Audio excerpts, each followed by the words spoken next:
Bonjour à tous et bienvenue dans ce premier épisode de Croissant de Lune qui fait suite à l'épisode pilote qu'on avait essayé de faire. On a eu des retours très positifs dessus avec Kevin.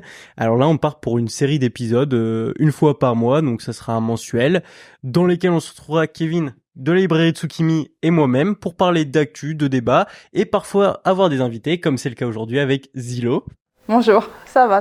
Et Kevin aussi, du coup, qui tient la librairie Tsukimi, qui est à Lyon, Parfait. près du métro Charpennes. Tu vas bien, Kevin ? Ça va, nickel. J'avais vraiment aimé faire le premier épisode, alors que moi, pareil, j'étais tétanisé à la base avant de faire l'épisode. Et en vrai, c'était trop cool. C'était franchement, c'était hyper cool. une discussion vraiment cool. On s'est bien marré et tout, donc carrément chaud pour continuer. Trop bien. On remercie d'ailleurs toutes les personnes qui ont pris le temps de nous faire des retours. On a eu des vrais messages hyper détaillés, etc. Et c'est un vrai plus pour nous parce que ça nous permet de savoir ce qui vous plaît et ce qu'on peut mettre en place et à l'inverse ce qu'on peut aussi améliorer. Donc vraiment c'est top là-dessus. Au programme d'aujourd'hui, ça va être simple, ça va être un programme qui va être assez similaire à chaque fois. Ça va être d'abord des actualités, la reco manga de Kevin. On va parler d'un manga qui est pas forcément dans les top tweets, etc. Un manga un peu plus underground aujourd'hui d'ailleurs. Ensuite, on va avoir une partie sur Zilo. C'est notre invité, faut bien qu'on en parle.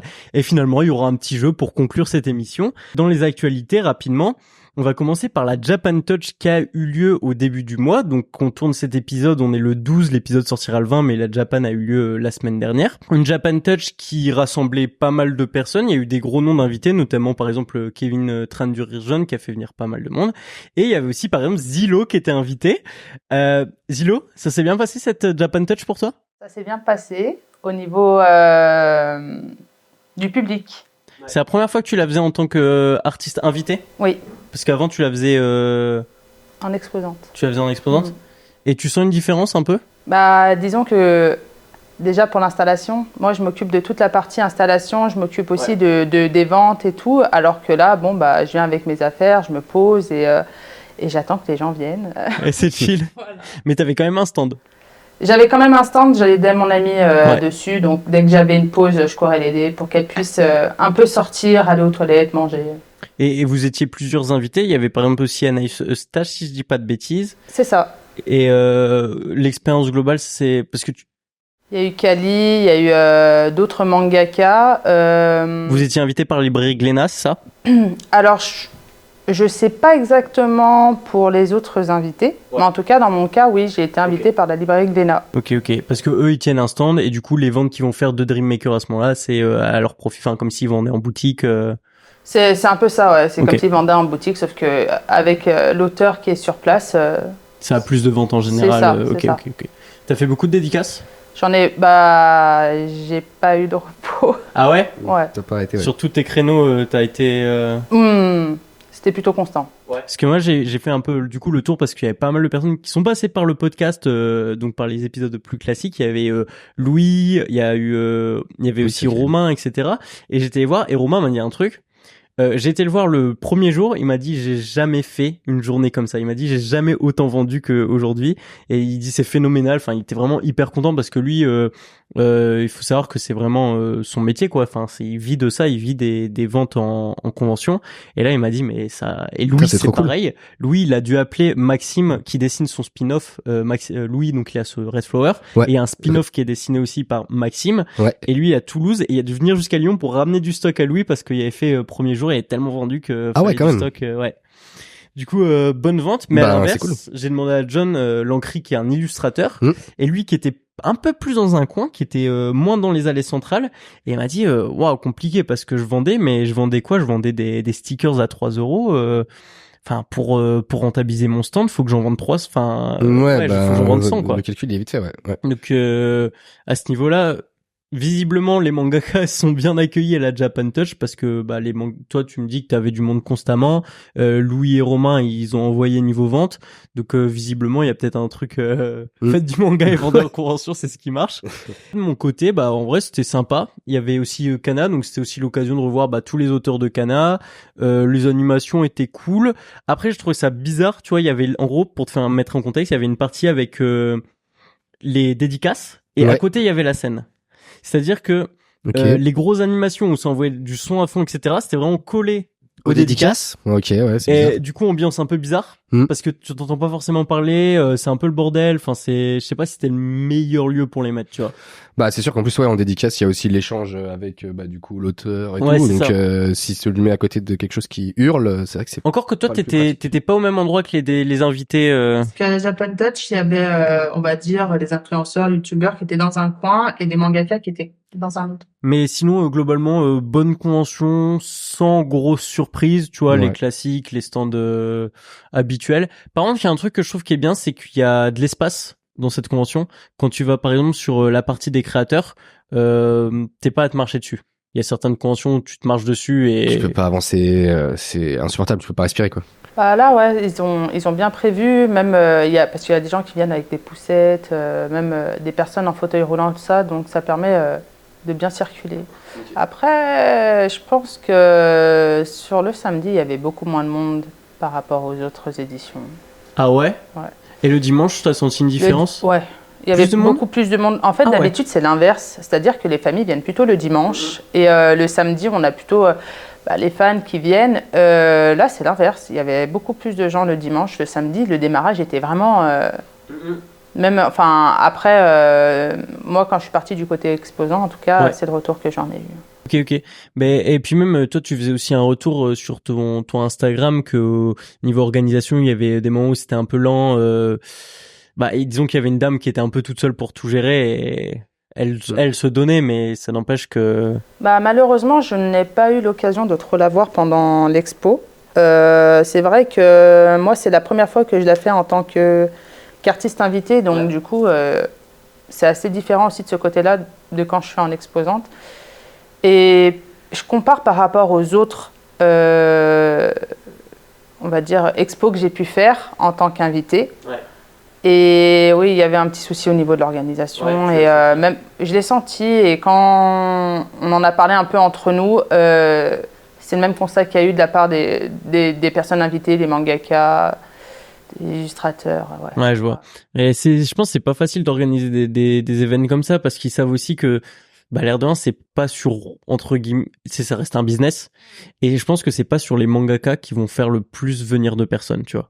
Aujourd'hui, c'est pas, c'est genre typiquement, je pense que les influenceurs ramènent plus de personnes que les mangaka.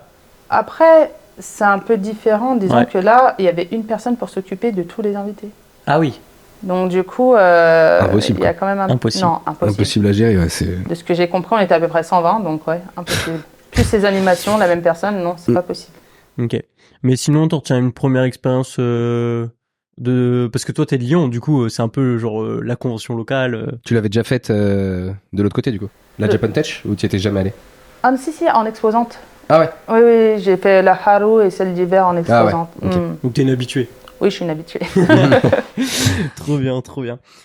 Pour continuer un peu dans les actualités, on va faire un peu le tour des mangas français qui sortent au mois de décembre. Ouais. À commencer par Outlaw Player, le tome 13, qui est, tiens, est édité où? Chez Kiun. Comme Dream Maker, donc bonne maison d'édition. Ensuite, il y a Radiant, tome 18. Tome 18, ouais, qui était bien entendu. Ouais. C'est ça, et qui fête aussi un peu, c'est le tome des 10 ans, c'est le tome qui a été mis en avant pour le Pop-Up Store à Paris. J'ai eu l'occasion de m'y rendre. On en a parlé un peu avant. Ouais. Très cool, franchement bien placé. Le Pop-Up Store est cool. J'ai discuté avec Elise Storm, qui est l'éditrice du coup de Ankama, qui expliquait que quand il y avait Tony en dédicace, il y avait une foule, mais pas possible. Ouais. Que beaucoup de monde passait parce que c'est que du collector, les goodies et ce qu'ils mettaient en vente. Du coup, forcément, il y avait pas mal de gens qui étaient intéressés. La boutique totalement faite pour Radiant, donc vraiment cool de A à Z. Ouais. Et d'ailleurs, on aura, c'est pas sûr, mais peut-être Julien qui donc Alt Manga, qui va nous faire une petite vidéo, lui qui était au musée d'Orsay pour la convention, etc. Qui va nous faire une vidéo pour nous parler plus en détail de ce pop-up store et donc ce qui sera intégré à ce montage. Je crois qu'il y a que ces deux mangas là. Ah si, non, j'en ai un troisième. J'ai Obara Chronique des Abysses. Alors ça c'est pas sorti encore. C'est pas encore sorti. Ça sort en février. Ah ouais, ok. Ouais. Mais ça a été annoncé. Ok. Ça a été annoncé, ça sort en février. Ouais, c'est 80 ans avant. Je crois. C'est ça. Les enfants des Abysses. Oui, il y a 80 ans, les enfants des Abysses. C'est ça. Donc édité chez Nouvelle Hydre, la maison d'édition. Toujours dans les actualités, sur l'épisode pilote, on parlait avec Kevin du Garçon et du Héron. Et tu sais que le film a dépassé le Voyage de Chiron en termes de vente? en Ouais, termes d'entrée. c'est assez dingue en vrai. C'est assez dingue. C'est assez dingue. Oui. Après, c'est pas étonnant parce que bah forcément sa notoriété a fait que augmenter au fil des Exactement. années et maintenant c'est un dieu vivant pour beaucoup de pays et partout dans le monde. Mais ouais, c'est assez fou parce qu'il Ouais. est beaucoup moins accessible quand même, je trouve, que le voyage de Chihiro. Donc Complètement. Tu l'as vu toi, Zilo? Non, j'ai pas Le eu garçon l'occasion héros, de non, t'as voir pas aidé encore. voir? Non. Bah, très compliqué à comprendre. Oui, c'est ce que j'ai vu sur les réseaux sociaux et je me demande si c'est pas ça qui a aussi permis d'accélérer un peu on va dire, les entrées en salle. C'est justement, il y a pas mal de personnes qui s'attendaient peut-être à autre chose de la part d'Hayao Miyazaki, mais je pense qu'il est arrivé à un stade où il a plus rien à prouver en fait. Il se fait juste plaisir. Et ça se sent, hein. Franchement, ça se sent parce que je apparemment, pense que quand tu revois ton film, tu sais que tu vas en mettre quand même beaucoup sur le côté. Et de décider de le sortir comme ça et d'assumer totalement ça, je pense que ouais, il s'en fout un peu quoi, concrètement. C'est ça. Mais Ceux ça, qui et l'ont. puis j'ai l'impression qu'il y a vraiment un gap entre les Ghibli qui sont sortis avant, enfin un niveau notoriété, tu vois, et que entre le Voyage de Chihiro et celui-ci, bah en fait ils sont devenus vachement plus populaires, tu vois, et que le grand public entre guillemets les a consommés et du coup bah maintenant c'est les films de Miyazaki, ça parle à tout le monde et puis à une niche quoi. Ah ouais, complètement. Donc Bah tout le monde est, en tout cas, on a entendu parler ou est tombé sur au moins un des films ouais, quoi. clairement. Après, on a la saison 4 de Demon Slayer qui a été annoncée pour le printemps, donc là pour l'actu en cours. On a donc il y aura à l'occasion un World Tour, donc c'est-à-dire que il y a il me semble la voix de Tanjiro, la voix japonaise, qui va venir à Paris par exemple le 24 février pour l'avant-première de l'épisode 1 qui durera 1 heure. Ok. Ça sera juste avant, il y aura le dernier épisode de la saison 3. Et le premier épisode du coup de la saison 4 qui dure 1 heure et qui commence l'arc de l'entraînement des piliers. Ok. Pour ceux qui ont lu le manga. Ok. T'as lu toi Demon Slayer? Ah, je regarde. Ouais. Tu kiffes? Oui, De la bonne animation? j'aime beaucoup l'animation, ouais. Et t'as lu le manga? Le manga, non, pas encore. Ok, donc En tu sais fait, pas ce j'ai qui va une se passer. pile de livres à lire. Qui Qui fait- s'accumule. Ça, oui, c'est parce que terrible. j'achète, mais j'en ai encore plein à lire et je n'arrive pas à rattraper. Normal. T'achètes plus que tu lis. Ouais, La classique. j'ai moins le temps, donc disons que Ouais, clairement. je lis quand je vais aux toilettes. Normal. Faut trouver le temps là où tu trouves. C'est Franchement, tu prends tout. Hein. Je comprends. Ensuite, il y a aussi, donc, je sais pas si vous aviez vu le film One Piece Red. Non. Non? T'avais pas vu? Non, j'ai pas vu, ouais. Et t'avais vu ou pas du tout, toi, Zilo? Ouais, si, je crois que je l'ai tu vois vu. la Putain. personne qui fait les musiques ado? Ado, elle Ouais. va venir en concert. Exactement. Tu me devances. Et du coup, ça sera, il me semble que ce sera en mars. Donc, ce sera le 9 mars à Paris, le 9 mars à Bruxelles et le 11 mars à Paris, au Zénith. Du coup, pour les fans des musiques du film, je pense qu'elles sont rejouées. Moi, j'étais trop content. J'ai vu ça aujourd'hui. Mais au Japon, sont sortis un nouveau chapitre de Prisonnier Riku. Ok. Donc Prisonnier Riku qui était arrêté depuis, qui était fini. Qui depuis était clairement 2018. terminé, ouais. Et là, en fait, c'est un chapitre sur le personnage qui s'appelle Wataru, Ok. qui est celui qui est un peu amoureux et tout, tu sais. J'ai pas lu Prisonnier Riku. Ok. T'as Malheureusement. lu? Ah, je suis tout seul. Ah ouais, Là. t'es clairement tout seul. Je suis désolé. Ah, en gros, ils font un genre de spin-off. Ils avaient déjà fait ça avec Renoma, Boss Ouais, Renoma. bah, ce serait dommage. Et là, ils ont ressorti, l'auteur a ressorti un chapitre de 26 pages pour faire un petit truc. Moi, ça me fait Ça- plaisir. Je trouve que c'est un manga qui est, je pense, dans mon Bah, top 5. Donc, Ouais, c'est un manga qui a beaucoup de, enfin, ceux qui l'ont fait généralement sont très attachés et le vendent à fond, donc. Ouais, clairement. Ouais, clairement. Je trouve que c'est fort parce que c'est beaucoup de valeur. Il y a des moments qui sont durs quand même. Et le héros, tu vois, il est tout faible et tout, mais vraiment jusqu'au bout, il garde espoir, tu vois. Et c'est assez stylé. Et finalement, on a le réalisateur, et ça va te plaire, des 3 premières saisons de SNK, Ok. donc sur 8, qui Ouais. va venir Ça en fait Belgique plaisir. pour la Made in Asia Haru. Ok. Donc il a fait ça, il a fait aussi Death Note. Ouais. Donc un peu un boss et il Ouais, sera ouais, invité clairement. un peu C'était très bon d'honneur à la Japan, à la Made in Asia pardon, donc à Bruxelles. Ah, c'est trop cool. Ouais. C'est trop cool dans les Hyper réalisateurs. stylé. Toujours dans les actualités, on a Dandadan, Gachakuta et Shoashoten. À leur sortie, c'est des séries qui ont été énormément mises en avant. Ouais. Aujourd'hui, on a le tome 9, enfin aujourd'hui, ce mois-ci, le tome 9 qui sort de Dandadan, Oui. le tome 5 de Gachakuta et le tome 3 de Shoashoten. Shoshuten. Ouais. Toi, en tant que libraire, Kevin, est-ce que tu vois que les séries qui ont été fort mises en avant comme ça, elles continuent à se vendre ou il y a des ralentissements Alors souvent c'est un peu décevant par rapport à la mise en avant Okay. en termes de vente. Alors après je parle vraiment pour Oui, Atsukimi, ma on librairie précise, hein. Atsukimi, peut-être qu'ailleurs ça cartonne. Exactement. Mais souvent on s'attend à un très très très gros lancement et au final ça prend pas autant que ce qu'on s'attend. Mais une série comme Gachakuta, il y a beaucoup de monde qui s'y sont pas lancés tout de suite, qui ont attendu un peu que ça sorte et au vu des retours très positifs se sont lancés dedans Ok. et maintenant adorent. C'est vraiment un des shonen, je trouve, qui a enfin en tout cas en ce moment, qui est le plus intéressant, Ok. limite, et qui a vraiment une hype qui grossit parce que c'est très quali. Ouais. Dan Dan Dan, beaucoup de monde l'attendait. Ça a pas démarré comme on l'imaginait, mais au final, ceux qui sont lancés, bah là, ils commencent à se dire que ok, ça commence à devenir très cool, donc ça commence à gagner un peu plus. Et Showa Shoten, ouais, pas les masses, hein. C'est timide Showa Shoten, ouais. T'as lu Showa Shoten, toi? Non. Tu sais, c'est Obata, donc le Ouais. dessinateur et dessin tout ça, qui est au dessin du coup. Bah moi j'ai lu les 2 premiers, j'achèterai pas le 3e. Tu vois. Ouais, mais c'est particulier. Alors déjà, c'est toujours particulier déjà l'humour. En manga, donc déjà on n'a pas forcément le même humour, même s'il y a des mangas très très drôles Ouais. japonais, ils ont un humour qui peut nous faire beaucoup rire, mais c'est très particulier le stand-up un peu Ouais, c'est ça. en manga. J'avais déjà lu un manga qui s'appelait Kid Eye Luck, Ouais. en 3 tomes, où justement c'est quelqu'un qui voulait se lancer là-dedans dans le stand-up et tout, et les vannes tombaient un peu à plat en fait. Ouais, mais en fait c'est ça parce qu'on dit, en gros là, ils te mettent les personnages sur scène, ils disent c'est le moment où c'est drôle. En gros, quand ils sont sur scène, Ouais. tu sais vraiment ce truc en mode des pancartes qui disent ça doit être drôle. Sauf que non, enfin. Ben non, et puis des fois les traductions sont très très compliquées parce qu'une vanne en japonais va essayer de la retranscrire avec toutes ses subtilités en français, enfin c'est quand même Ouf. super dur. Donc ouais, Showa Shoten n'a pas Compliqué. le succès, ouais. Puis Don Dadan, il y a un animé qui a été annoncé. Il y a un animé qui a Donc il annoncé y a moyen que ça. avec une bande-annonce Qui cool. qui est vraiment très cool. Donc Et pareil, tu vois, genre là en ce moment il y a les carnets de l'apothicaire qui sortent, enfin l'animé qui sort. Est-ce que tu sens que ça booste les ventes? alors c'est plus l'annonce de l'animé qui a boosté les ventes. Ok. Donc en fait elles ont limite déjà été boostées parce qu'il y en a plein qui se sont lancés en disant j'ai vu qu'il allait y avoir un animé et tout. Après à voir ce que ça va donner ensuite par la suite, mais en termes d'animés qui ont boosté les ventes, il y a Frieren. Ok. Frieren, l'animé a vraiment le manga était déjà bon, hein, mais relancer le manga. Ouais, récemment, c'est Et tu lis Fieren, pardon? Frieren. Frieren. Là, je regarde l'animé et pareil, je l'ai dans ma petite Allez. Toi, Cette pile immense. tu parles un peu japonais, non? Tu serais lire en japonais? Oui, ça me prendra un peu de temps parce que je connais pas tous mes kanji. Parce que on reviendra après, mais t'as étudié au Japon, c'est ça? Trop stylé, trop stylé. Finalement, dans mes actus, je crois qu'on a fait le tour. Il y avait, aussi, mais il y avait Akane Banashi aussi, en grosse sortie. Bien sûr. Il y a le tome 3 qui est sorti et On me dit que c'est très bien. c'est trop bien.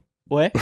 Franchement, j'ai eu, au tout début, quand ça a fait vraiment beaucoup de promos dessus et tout, j'étais un peu... Kiyun, tout revient à Kiyun. Ouais, bah, Kiyun, encore une fois, hein. Mais ils ont tout donné. Il y a eu à l'Olympia un show et tout.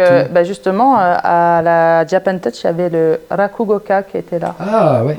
Le Rakugoka qui a fait la prestation Oui. à l'Olympia. L'un des deux, oui. Ok. Ah ouais, j'en ai vu une justement après en Je crois vidéo. que c'était Stéphane. Je vois qui, mais... Son nom de famille. Et du coup, moi, c'était pas quelque chose que je connaissais beaucoup, le Rakugo. Et du coup, un peu d'inquiétude sur ce manga en mode bon, est-ce qu'il est pas trop mis en avant, ça a pas l'air non plus exceptionnel. Et j'ai lu et c'est trop bien. En vrai. Et pourtant, c'est marrant parce que ça pourrait presque poser les mêmes problématiques que Showa Shoten. Enfin, Showa... Oui, c'est ça. C'est vrai, ça pourrait presque problème. Alors, la différence, c'est que le Rakugo, il y a, mine de rien, c'est quand même raconter une histoire. Donc, dans tous les cas, l'histoire peut être très intéressante, ou tu peux voir le comique dans on va dire, la situation. Tu vois, ça va plus être du comique de situation qui est un peu plus universel, je pense, que de la vanne de mots, tu vois. Ouais. Et déjà, Akane est un personnage vraiment top, elle est pétillante à fond, t'as envie de la suivre à fond, enfin vraiment, t'es à fond derrière elle. Et l'auteur a vraiment bien réussi à retranscrire comment dire, L'énergie. Ouais, l'énergie et puis même le fait qu'il joue un rôle sur scène, tu vois, tu vois vraiment que les personnages incarnent d'autres personnages. Ils font aussi c'est ce assez truc fort. ils font des grimaces tout ça et derrière t'as le personnage qui est dessiné dans une opacité moindre, etc. Carrément un peu en estampe ouais, et tout, et ça rend trop bien parce que du coup, t'es à fond dans l'histoire, enfin non, franchement, vraiment bon Akane Banashi. Trop bien. Et ben là, tu nous vendais bien Akane Banashi. Est-ce que c'est pas, je regarde le chrono qui n'existe plus. qui n'existe plus. Mais je crois que c'est le temps de la reco de Kevin. De la reco, et bah let's go. Pour la reco, du coup, cette fois-ci, je vais parler de Helter Skelter. Helter Skelter, qui est un manga de Kyoko Okazaki, qui est une mangaka qui a fait pas mal de one-shot en fait concrètement, et de mangas qui frappe fort, on va dire. Ça te prend un peu aux tripes. Elle avait fait Pink, River's Edge. Et en France, c'était des mangas qui étaient plus trop édités. Okay. Et là, le 30 novembre, chez les éditions Atelier Akatombo, sortait du coup Helter Skelter, qu'on attendait depuis un petit moment parce que c'est un peu un de ses titres phares. Et là, donc du coup, c'est un manga sur toutes les dérives de la célébrité, de la beauté, essayer d'être belle à tout prix avec de la chirurgie, tout ça. En fait, tout le côté très fake de la célébrité. On suit une donc top modèle. Qui est aussi actrice, chanteuse, qui touche un peu à tout parce qu'elle est hyper populaire au Japon. Idol. Exactement. C'est quelqu'un qui, à la base, n'était pas forcément joli et qui a été pris en main par quelqu'un qui lui a fait tout refaire. Chirurgie esthétique sur chirurgie esthétique. Et on voit un peu le déclin. Donc elle est au top quand tu commences le manga et tu vois le déclin où en fait petit à petit cette chirurgie commence à tomber, à dépérir. Et tu vois donc elle comme ça la bousiller au niveau du cerveau pour tout ce qu'elle apprend et tout. Donc c'est un manga très très dur, très très cru pour le coup. Faut être quand même accroché, hein. Il y a des moments où t'as pas envie de vomir, mais presque. Mais par contre, ah ouais, enfin, qui sont très réels. Ça soulève des problèmes qui sont très réels là-dessus, sur le côté fake et aliénant totalement de ce milieu-là, quoi. Enfin, où en fait, il recule devant rien. Ça se passe au Japon ? Ça se passe au Japon, ouais. Ça se passe au Japon. Et c'est très bien fait parce qu'en fait, tu suis à la fois donc cette top modèle, tu suis une de ses assistantes, qui du coup est un peu son esclave concrètement parce que elle c'est pas quelqu'un forcément de bien non plus, hein, donc elle claque des doigts, elle veut qu'elle fasse tout, donc tu suis un peu ce côté-là d'assistante. Et tu suis un enquêteur qui enquête sur une maison qui fait des chirurgies esthétiques, des choses comme ça, qui aurait des pratiques un peu douteuses. Et en fait, tout va un peu s'entremêler. Voilà. Et c'est un one-shot. Franchement, c'est... Format perfect ? Ouais, format perfect. Exactement, ouais. Je sais plus exactement c'est quoi les dimensions exactes, mais... Avec un dessin aussi un peu particulier. Le dessin est très particulier pour le coup. Ça fait très brut, quoi. Enfin, genre, t'as la sensation que c'est pas retravaillé, elle fait son crayonné et qu'elle te l'envoie, quoi. Ça retranscrit bien du coup l'énergie des personnages, tu vois. La personnage principale, elle part dans tous les sens, elle peut exploser de colère comme elle peut exploser de rire, de larmes, tout. Et en fait, ce côté un peu crayonné et un peu fouillis retranscrit vachement bien en fait. Et du coup, le fait qu'on suive 3 personnes, c'est bien ça, on suit 3 personnes, hein. L'enquêteur. On suit surtout la top modèle, mais on va se focus un petit peu sur l'enquêteur et sur cette assistante. Parce que je me dis, tu vois, sur un... Zilo, tu peux peut-être donner ton avis là-dessus, mais tu vois, si t'as une histoire en one-shot, du coup, c'est quoi, il y a 200 pages ? Là, il y en a 310, ah oui, donc un peu je crois. Plus élevé. Ouais, il est un peu épais quand même. Ok, t'as 310 pages, le fait de, tu vois, suivre 3 personnes, est-ce que c'est pas un peu compliqué, tu vois, dans la narration, quoi, à mettre en place Ça dépend comment la personne l'amène. Ouais, bah en fait c'est ça, c'est bien amené parce que comme je te disais, t'as vraiment j'ai oublié son nom, mais la top modèle qui vraiment mène le récit. Ouais. C'est elle que tu suis principalement, et ça va être en à côté, tu vas suivre un petit peu l'enquêteur, mais sur quelques cases. Ok, je vois. Et tu sens que petit à petit on va le voir de plus en plus, mais voilà quoi. Okay. Donc c'est très bien amené. Et tu recommandes ? Ouais, je recommande à fond. Franchement, coup de poing. Ah ouais, vraiment, tu prends ta claque, ça te laisse pas indifférent. Bon, par contre, encore une fois, comme je disais, faut être accroché. C'est pas un manga très feel good. Et puis même, tu vois, c'est pas un manga qui est mis en avant. Enfin, tu vois, genre là, t'en parles, ouais. Du coup, on va connaître. Mais en vrai, Kyoko Okazaki, c'est une autrice qui est connue un peu d'une niche, je dirais, où ceux qui la connaissent vont adorer et vont vraiment... C'est fidèle. Voilà, exactement. Et attendez énormément cette réédition d'Helter Skelter. Okay. Donc elle a quand même un public, mais c'est un peu plus de niche. Ouais, on va moins mettre en avant. Le lecteur de cette. Ouais, bah en fait, donc c'est plus du tout édité en France, mais j'ai la chance d'avoir un client, Théo, big up, qui les a et qui me les a prêtés du coup, et j'ai pu les lire, alors que. Ok. C'est triste que tu peux pas forcément lire du coup. Mais je pense que du coup la réédition des Scatter va faire qu'ils vont se mettre à rééditer. Tu penses qu'il y a un petit engouement qui Ouais, ils vont se mettre à rééditer d'autres choses, je pense, ouais. Putain, trop bien. Voilà. Et bah Kevin, merci beaucoup pour la reco. Avec plaisir. Et puis là, ça va être au tour de Zilo. Alors Zilo, comment peut-on la présenter? Auteur de Dream Maker en 2 tomes chez Kiun. T'as gagné le tremplin, le concours tremplin. C'était quand? En 2019. En 2019, ok. Donc en 2019, tu participes au concours avec Dream Maker comme histoire? Non, avec un one-shot qui s'appelle Bird Children. Ça parlait de quoi? C'était l'histoire de... En fait, je reprenais un peu un thème qui me tient à cœur, c'est la maltraitance infantile, parce que c'était l'histoire de 3 enfants oiseaux, dont l'un va se faire arracher les ailes par son père. Okay. Et comme il ne peut plus voler, justement, ses amis vont s'arracher des plumes pour reconstruire ses ailes, on va dire. Et c'était un peu dans l'idée de se dire que des fois, la famille, on ne peut pas la choisir. Enfin, on peut choisir ses amis et potentiellement se faire une nouvelle famille, on va dire. Et parce que des gens qui sont censés protéger, des fois, font pas leur travail. Ah, c'est une belle métaphore en vrai. C'est pour ça que j'avais pris justement les enfants oiseaux, parce qu'il y avait l'idée de la cage, l'idée de plus pouvoir de se faire couper les ailes. Ouais. Et c'est trouvable encore ça? Tu as ça quelque part? J'avais en fait, comme ça a été pas mal demandé par ma communauté, j'avais fait 2 éditions, une édition simple et une édition collector, dans laquelle j'avais rajouté justement une ancienne histoire aussi que j'avais faite, mais c'est sold out. Sera réédité plus tard par Kiun. et tu vois là, tu parles dans ce premier one shot de maltraitance infantile, et c'est pas marrant du tout, mais dans Dream Maker, tu vois, t'ouvres les premières pages, et c'est la discussion qu'on avait avec Kevin sur quand on a fait l'épisode pilote de ce format-là, c'est que toutes les premières pages de Dream Maker, déjà t'as Dream Maker, une couverture qui est très colorée, des personnages qui sont joyeux, qui sont enfantins, grands souriants. Enfin, t'as l'impression vraiment que tu te trouves dans un monde où il y a pas des problèmes, tu vois. Tout se passe bien tout partout. Et à un moment donné, t'arrives et là tu comprends qu'en fait ça va pas du tout. Et enfin, c'est bien fait, tu vois. Ah ouais. Moi, je sais que quand j'avais lu Dream Maker, pour le coup, le passage du coup justement où tu vois la maltraitance infantile et tout machin, du fait justement de commencer dans cet univers un peu mignon, Kyo est très mignon. Basculer sur ça, c'est vrai que du coup en fait t'arrives à prendre directement quoi. Enfin tu lis, tu te dis ah oui attends mais là ça a dérapé là, puis en plus t'as complètement réussi ouais. Clairement. Tu sais, moi j'étais encore plus choqué du fait que j'avais découvert Dream Maker avec l'extrait qui était distribué gratuitement avant la sortie, et dans l'extrait t'as pas du tout ce passage là, t'as vraiment que le début, et du coup j'étais vraiment en mode pendant plusieurs mois, tu vois, parce que je sais pas quand je l'ai acheté, mais enfin, il y a eu des mois entre le moment où j'ai lu les premiers chapitres avec cet extrait et le moment où j'ai acheté le tome. Et quand j'ai acheté et que j'ai lu, je suis en mode, voilà, dinguerie. Donc, très bien réussi. Et il y a un autre point qu'on avait beaucoup aimé avec Kevin, c'est ton découpage. Tu prends plaisir à faire ce découpage? Oui. Ouais. Heureusement, j'ai pas trop de... Ahmed ne me met pas trop de... Enfin, il ne me met pas du tout de limites. Donc, du coup, ça me permet de faire autre chose. Si je fais tout le temps la même chose, ça devient trop redondant, je finis par me lasser. Et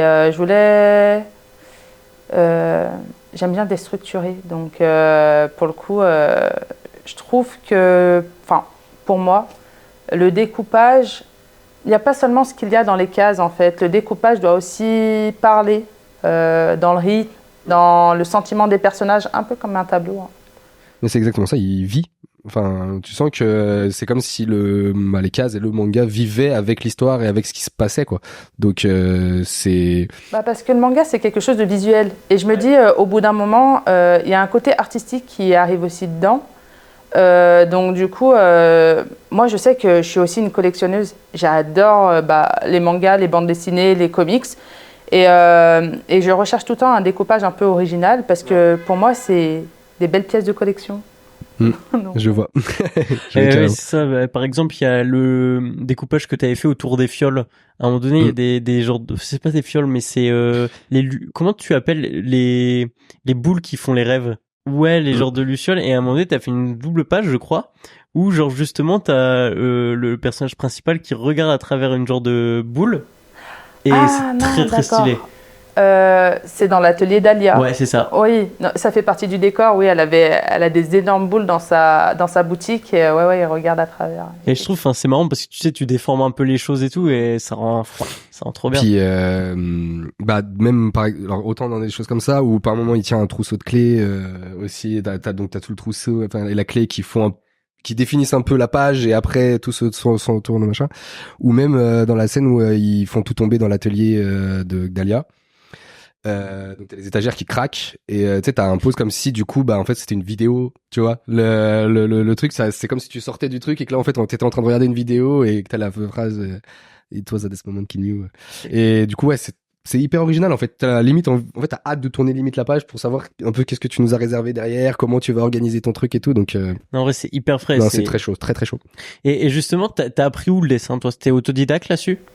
Alors pour une grande partie j'ai été autodidacte parce que j'avais fait une école sur Paris qui s'était pas très bien passée, donc du coup Au revoir. voilà. Mais j'ai étudié au Japon. Ça m'apportait surtout le côté, on va dire, numérique parce que j'avais pas forcément les logiciels. Donc t'as étudié combien de temps au Japon? À peu près 1 an. Ok. 1 an. Trop bien. Dans une école spécialisée dessin? C'était dans une université et j'étais dans la section art et design. Ok. Et donc toute la journée ça dessine, ça... C'est ça. En fait, il y avait différents cours et en fait au Japon c'est un peu comme des menus. Okay. Donc du coup je sais qu'il y en a, ils prennent, il y avait des camarades de classe qui faisaient de l'animation, d'autres qui étaient plus du côté modèle vivant, des trucs comme ça. Moi je sais que j'avais pris justement... J'avais pris illustration, j'avais pris justement l'illustration numérique, j'avais des cours de japonais. Ça, c'était un peu différent des autres personnes dans ma classe, mais ouais. Trop bien, une bonne expérience? Une très bonne expérience. T'as kiffé le Japon? J'ai kiffé le Japon, mais plus que le Japon, parce que c'était pas la première fois que j'y allais. Oui, non. Tu es toi Avec mon père un peu, ouais. Mais le truc c'est que j'ai aimé, on va dire, pouvoir avoir la chance d'expérimenter le côté, d'avoir l'expérience d'une élève. Okay. Voilà. Et au niveau des professeurs aussi, c'était intéressant parce qu'il y en a pas mal qui ont travaillé avec Shonen Jump, d'autres, justement, on avait l'assistante d'Akira Toriyama. Et en intervenant, on avait aussi l'assistante d'Osamu Tezuka, donc non, c'était intéressant. Ah ouais. Mais est-ce que tu avais, à un moment donné, ça t'est traversé l'esprit, ou je sais pas, même peut-être que tu étais parti pour ça, mais de justement être mangaka au Japon? Non, pas spécialement. Non, c'est pas un truc qui Je sais qu'à la fin de l'année, c'était intéressant parce qu'on avait Kodansha qui venait regarder nos dossiers, parce qu'il nous faisait justement des retours. C'était pas dans le but de nous éditer, c'était vraiment, ça allait avec nos cours, on va dire. Voilà, on pouvait avoir le retour d'un éditeur. Par la suite, je sais que j'ai été amenée à rencontrer aussi Square Enix.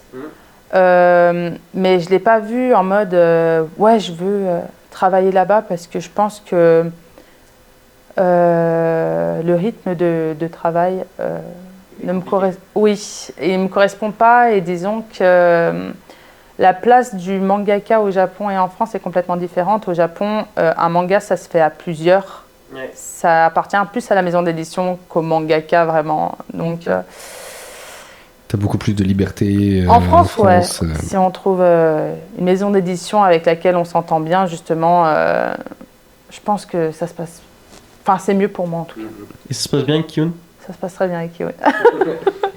Alors pour l'instant, 100% des auteurs de Kiyun à qui j'ai demandé, ils m'ont dit pareil. Alors je sais pas si genre ils vous menacent. Ouais. Non, ça se passe bien. Je sais qu'au début, en fait, c'est moi qui me fait peur, justement. Comme Ahmed, je lui envoie mon storyboard, il valide et tout. À chaque fois, j'ose pas lui dire « Ouais, mais sinon, tu penses quoi vraiment, en fait ?» Parce qu'à chaque fois, c'est « Ok, ok », et je me dis « Mais c'est vraiment ok », et en fait, je me monte la tête un peu toute seule, mais ça se passe bien. Ah oui, t'aimerais peut-être avoir plus de détails ou peut-être justement qu'ils te disent des trucs négatifs pour te dire que... Pas forcément des trucs négatifs, enfin, qui me disent ce qu'ils ressentent, mais je sais que, enfin, je suis quelqu'un qui manque beaucoup de confiance en moi-même, donc du coup, je panique facilement, voilà. Ah, donc comme t'es pas sûr avec les hockey, etc., je comprends, ouais. En fait, il a pas... Disons que lui, il a le mail, il sait pas comment ça se passe chez moi, mais chez moi, je panique un peu, ouais. Okay. Le mail est serein. Oui. Je vois justement Momo, ma meilleure amie, justement, et je lui dis tout le temps, non, mais je te l'ai fait dire, mais c'est vraiment lisible, ça va, je suis pas partie trop en cacahuète. Et en fait, ouais, je flippe un peu parce que je sais que Dreammaker, c'est quelque chose qui sort des sentiers battus. Donc j'ai peur de... Enfin, avant même qu'il sorte, j'avais peur parce que je me dis, j'arrive avec quelque chose qui est libellé shonen en France. C'est ce qui est le plus vendu, le shonen. Et c'est pas tout... Au Japon, le shonen est très vaste. En France... très stéréotypé. Ouais, en France, c'est assez stéréotypé. C'est surtout les shonen neketsu qui... Et justement, je me disais, mais oh là là, mais les gens, ils vont voir justement marqué shonen, ils vont dire, non, mais c'est quoi ça? Parce qu'en fait, ils ont trop l'habitude de lire... Après, c'est peut-être moi qui me rend pas compte, mais ils ont l'habitude de lire une certaine chose, donc ils ont une certaine attente. Et je sais que moi, avec Dreammaker, je vais pas forcément la combler, cette attente. Mais c'est ça qui est très bien, parce qu'il y a beaucoup de mangas la comble, cette attente, parce qu'au final, beaucoup de mangas suivent les règles, on va dire, assez classiques et sortent pas trop des sentiers battus.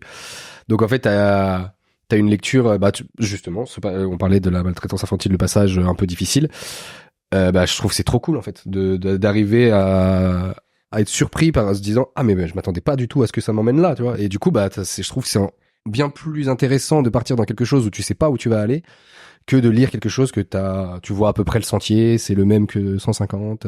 Ah mais c'est ça, même au tome 2, t'es encore surpris avec l'arrivée de l'antagoniste, j'imagine. Ouais. Enfin, il a été défini comme menace, donc j'imagine que c'est l'antagoniste, qui est vraiment lié à une maladie, tu vois, qui est visuellement moche.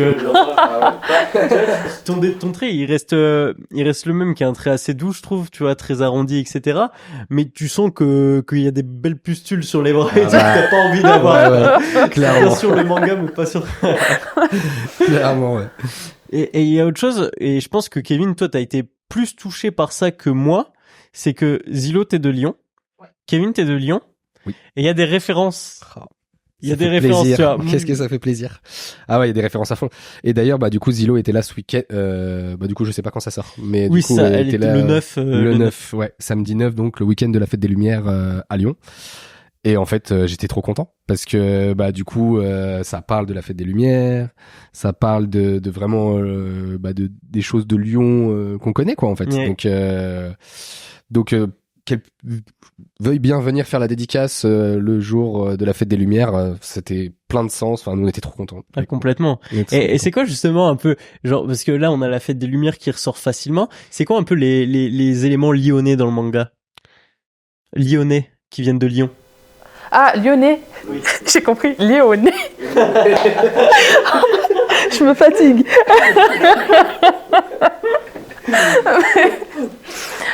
Les éléments lyonnais dans le manga. Déjà, Kondate, c'est le village d'où vient Kyo. Ouais. C'était un petit village de pêcheurs qui était pas loin de Lungdunum, qui était en fait l'ancienne appellation de Lyon. Okay. J'ai repris...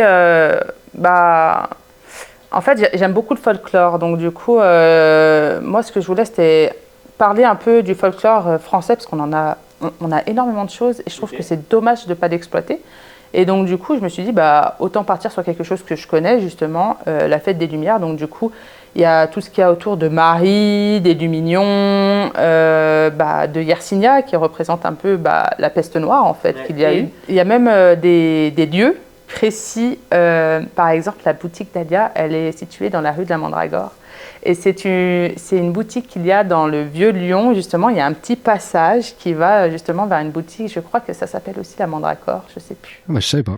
Oui, avec plein de petites, justement, il y a plein de petites bibliothèques, non pas du tout, boîtes aux lettres. Et si ce passage existe. J'irai voir. Ah, c'est incroyable. Ah ouais, donc tu reprends C'est vraiment. Et du coup, tu t'as redessiné le passage ou Je l'ai fait à ma sauce. C'est-à-dire oui, que pour l'incorporer à ton monde qui est un peu plus féerique, un peu plus. même chose quand on fait attention. La première page qui présente justement Marie, on va dire. En fait, oui, sur c'est elle, il y a vrai que l'opéra. la Dream Maker, elle s'appelle Marie aussi. Non, elle Marie, c'est, c'est pas vraiment une Dreammaker, on va dire, c'est ce qui était, c'est un mage légendaire, okay. On va dire. Et oui, c'est la Sainte Marie. Oui. Ah ok, moi j'avais pas du tout fait le rapprochement pour le coup. Ouais. Ah ouais, mais j'avais pas fait rapprochement, tu vois, au fait que ça soit lié aux religions, etc. Moi j'étais trop dans la lecture. Ah, je crois que mon analyse elle était pas présente. Ok, trop stylé. Et il y en a d'autres pour la suite, un peu des rêves comme ça là, qui dans les prochains tomes, tu continues à essayer de les incorporer ou? Il y a d'autres choses que je voudrais, parce qu'il y a énormément de folklore en France, donc il y a d'autres choses que je voudrais pouvoir exploiter, parce que vraiment, je voudrais bien que ça soit un peu comme au Japon, c'est-à-dire que ils ont un peu le folklore avec les yokai. Et nous aussi, en fait, on a un beau bestiaire et je voudrais bien pouvoir l'exploiter aussi dans, on va dire, les aventures prochaines de Kyo. Mais pour l'instant, il faut vraiment que j'amène l'histoire là où je dois l'amener. Donc, ouais. Je comprends. Et tu vois, moi, je suis encore plus curieux de découvrir ça parce que là, tu parles de folklore français. Moi, il n'y a rien qui me vient en tête, vraiment rien qui me vient en tête. Je sais pas si... C'est quoi? Du Gévaudan, par exemple. Ouais, du Gévaudan. Oui. Il y a énormément aussi de petites créatures en Bretagne. Okay. Il y a même, je crois que c'est une forêt, et je voudrais trop y aller, c'est la forêt, je crois, des nymphes ou des fées. Et il y a énormément d'histoires. En fait, comme j'ai dit, on a beaucoup d'histoires, mais on ne l'exploite pas. Ah, ça. Et c'est aussi pour ça que du coup, c'est pas trop connu non plus de notre part, quoi. Enfin, moi, je saurais pas trop te citer. On a un autre truc en plus, je crois, à Lyon. Que j'ai appris récemment et je connaissais pas ça. C'est une créature qu'il y a à Lyon, un peu, c'est un peu disons que c'est un peu différent de la Fête des Lumières, mais disons que il y a une autre histoire autour d'une bête, d'une créature lyonnaise et je ne connaissais pas du tout. J'ai appris ça. Okay. Du coup, tu fais un peu tes petites recherches et tout pour alimenter. Ah oui, non, mais clairement. C'est trop fort ça. Ah, j'aime trop. Et du coup, parce que je sais qu'il y a aussi une histoire, je la connais pas du tout, mais un peu avec des douves et tout à Lyon. Est-ce qu'on va les retrouver Pour l'instant, non. Ok. Et je sais que tu veux pas dire le nombre de tomes qu'il y aura dans Dream Maker pour par la suite. Enfin, tu vois combien de tomes tu t'as signé, etc. Ah non, c'est pas que je veux pas le dire. C'est que je sais pas moi-même. Ah, mais du coup, ma question c'est Zilo, qu'est-ce que toi on te souhaite pour la suite? Où est-ce que tu veux aller un peu avec que ce soit ton manga ou même d'autres œuvres du succès. J'espère que... je voudrais bien que ça puisse toucher le plus de gens possible et qu'ils donnent même si c'est un peu différent de ce qu'ils ont l'habitude de lire, qu'ils donnent une petite chance à Dream Maker. Okay. Carrément. Est-ce que on sait que Kiyun est aussi fortement implanté au Japon, avec par exemple Shonen qui a pu avoir son tome publié là-bas. Tu kifferais? Ah oui, ça serait cool. Et comme ça, je pourrais montrer justement à mes professeurs ou même à mes amis, ou on va dire la famille qui est là-bas, mon manga, et qu'enfin ils puissent comprendre. Parce que mon amie, justement, au Japon, l'a acheté, mais elle ne parle pas français. Non. Tu vas traduire. Oh oui, non. J'avais essayé, je l'avais fait avec Birth Children, mais non, je peux pas. Laisse tomber le taf. Je te jure. Il était de combien de pages ton one-shot? Si je me souviens bien, le tremplin, c'était 19 pages et une page d'illustration. Ok, donc tu as quand même traduit 19 pages. Ok. Donc, ça va aller. Trop fort. Et écoute, merci beaucoup Zilo. Déjà, à Kevin, on est hyper content de pouvoir t'avoir cool. à Tsukimi. Non, vraiment, ça me fait plaisir, merci. T'as été la première invitée du premier épisode. Du coup, j'espère que tu vas marquer une longue série de super invités. Parce que faut le dire, t'as un beau manga. Et du coup, achetez Dream Maker chez Tsukimi de préférence. Ouais, carrément. N'hésitez surtout pas à l'acheter ici, vraiment. Comme ça, la boucle est bouclée. Et pour finir, du coup, ce premier épisode de Croissant de Lune, moi, je vous ai préparé un petit jeu. Ah ouais. Alors ça se trouve ça va être un beat complet parce que mes phrases sont trop perchées ou quoi que ce soit. Ok. Mais j'ai préparé 12 phrases. On va un peu compter les points. 12 phrases qui vont décrire un personnage. Donc il y a 12 personnages à trouver. Ah, ok, ouais. Voilà. Et c'est en gros c'est le premier qui trouve, c'est un peu un truc de rapidité. Là, je vais vous faire un exemple à blanc qui est très bateau, mais par exemple si je vous dis un chewing-gum pirate. Bah, Luffy. Voilà. Ok. Ok, vous l'avez? Ok, donc on Très peut bien. commencer? Ouais. Ok, premier personnage, je suis une fraise divine. Ichigo. J'ai même pas fini ma phrase. Porte un sabre. Ok, bon. va être chaud, elle va être rapide. Ma fonction première est de couper du bois. Un bûcheron. La fonction première est de couper du bois. Ouais. Ah, Chainsaw Man. Ok. Ce sera un personnage. Denji, du coup. Denji. Ah Du ouais. coup, Denji, ok. Ouais, purée. Ah ouais, mais je suis nul. Ah ouais, je l'avais pas du tout. Je fais la toupie sur un singe. Ah oui, Denji. Je fais la toupie sur un singe. Je fais la toupie. Elle est sur un peu perchée, hein. singe. Petit indice, on en a brièvement parlé dans les actus.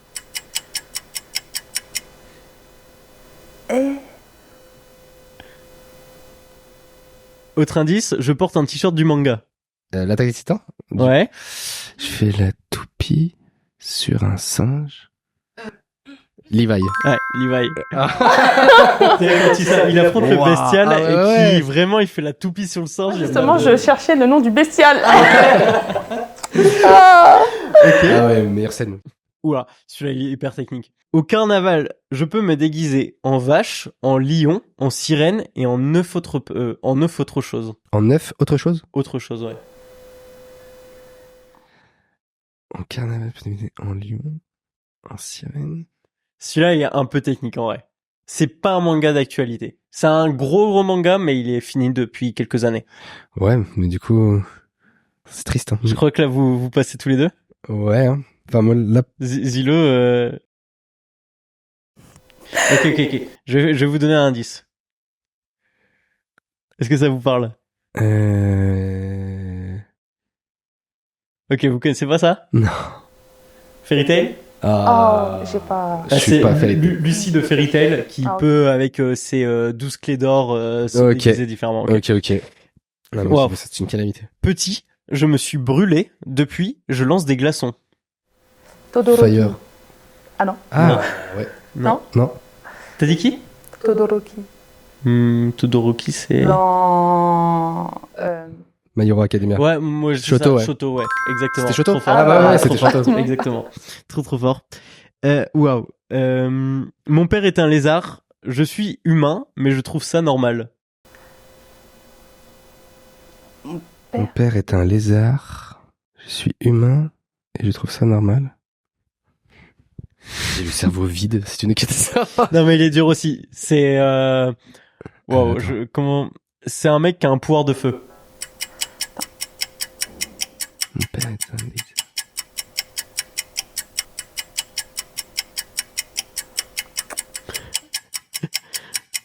C'est... Penser à un lézard, ça... Quand je dis un lézard, c'est plus un reptile, on va dire. Ok. C'est pas forcément... C'est un lézard avec des ailes un peu, t'as vu? Ok.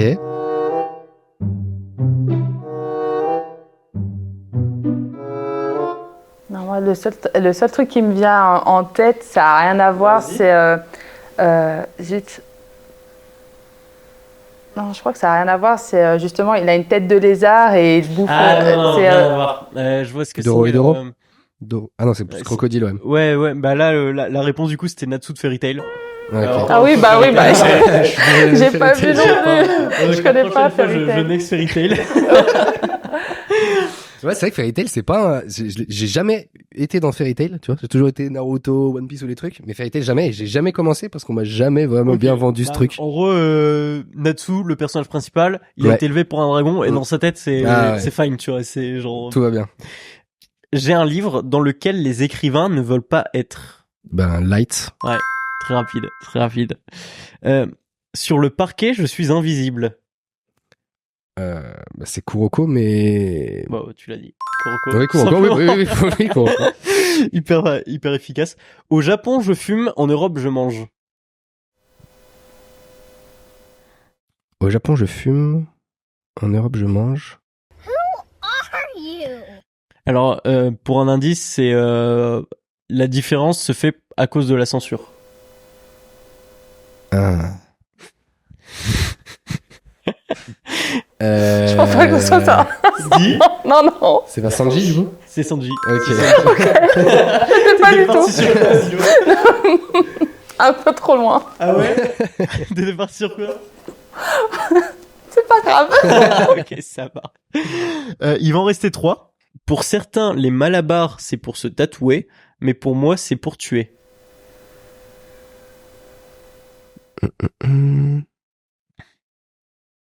Pour certains, les malabars, c'est pour se tatouer, mais pour moi, c'est pour tuer.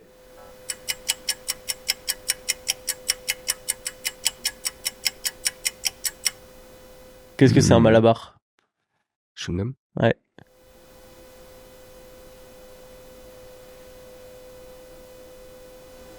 C'est pas encore Luffy. Non. Et tue pas en plus. Non, non, pas. Non. Un mec, tu vois, genre, qui est... C'est un mec qui il est pas super sympa et il a un pouvoir un peu chewing-gum. Il aime bien les enfants. Hisoka. Ouais, c'est Hisoka. C'est Hisoka. Je l'avais pas du tout. C'est Et terrible de pourtant, trouver je dans l'adore, le... Hisoka. Enfin, je l'adore. C'est pas mon personnage préféré, mais je sais qu'il y en a beaucoup qui l'aiment bien. Ouais. Ouais. Dont Momo. Ok, ça va. Ouais, Dédicace ça me à paraît Momo. tellement- Mais grave, totalement. Ok, il en reste 2. Let's go. Celui-là est un peu technique aussi, c'est pas du tout un manga qui est d'actualité. Mais après ma teinture, je suis en colère. C'est Son Goku. Non. Ça aurait pu, mais non. aurait pu carrément, ouais. Hein. Franchement. C'est même pas colère, c'est genre pas gentil, tu vois. Après ma teinture, je suis pas gentil. Qui c'est qui s'est teint les cheveux?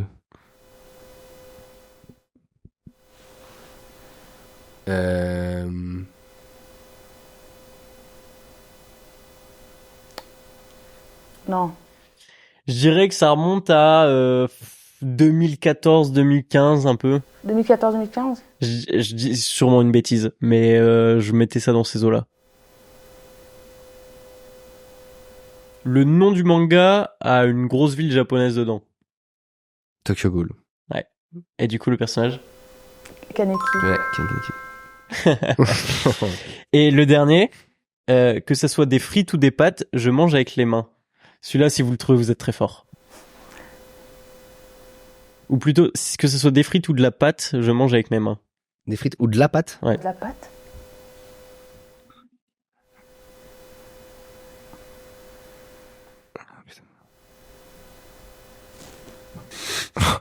Ils sont un peu Je techniques, suis les phrases. dépité par...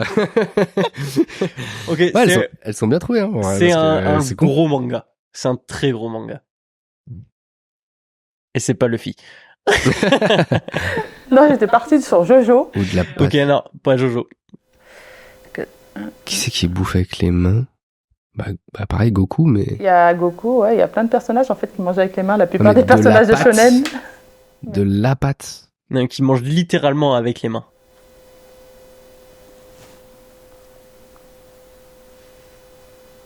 C'est Deidara. Ouais, c'est Deidara.